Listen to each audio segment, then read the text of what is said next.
Eser navê Yekîtiya Malbatên ji Kurdistan li Almanyayê ve hemûya gişka silav dikim.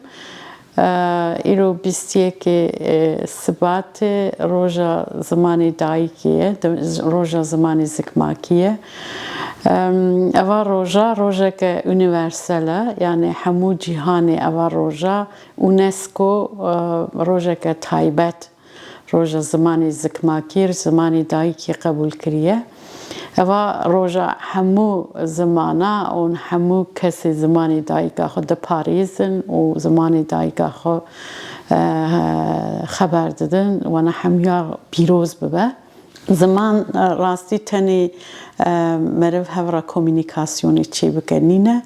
Ziman jiyan e, ziman nasname ye, ziman hebûna mirova ye.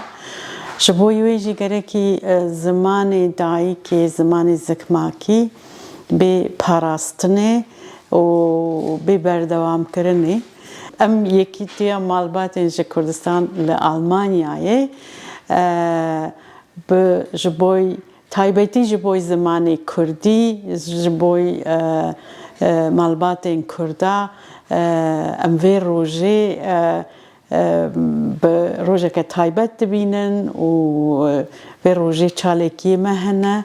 Lêbelê nav karên barê me de jî zimanê Kurdî, zimanê dayîkê, zimanê zikmakî roleke girîng dileyîze. Ji bo wê du hevbaxçê me zarokan hene û zar Kurdî û Almanî wan baxçê zarokan da fêr dibin.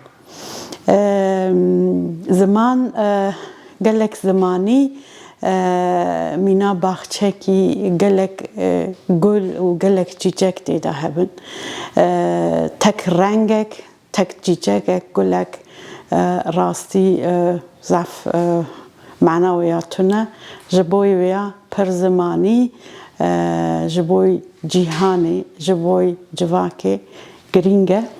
Ez careke dinê vê rojê hemû cîhanê, hemû însana, hemû însanê bi girîngî didine ser zimanê xwe, zimanê dayîka xwe pîroz dikim, taybetî jî zimanê Kurdî.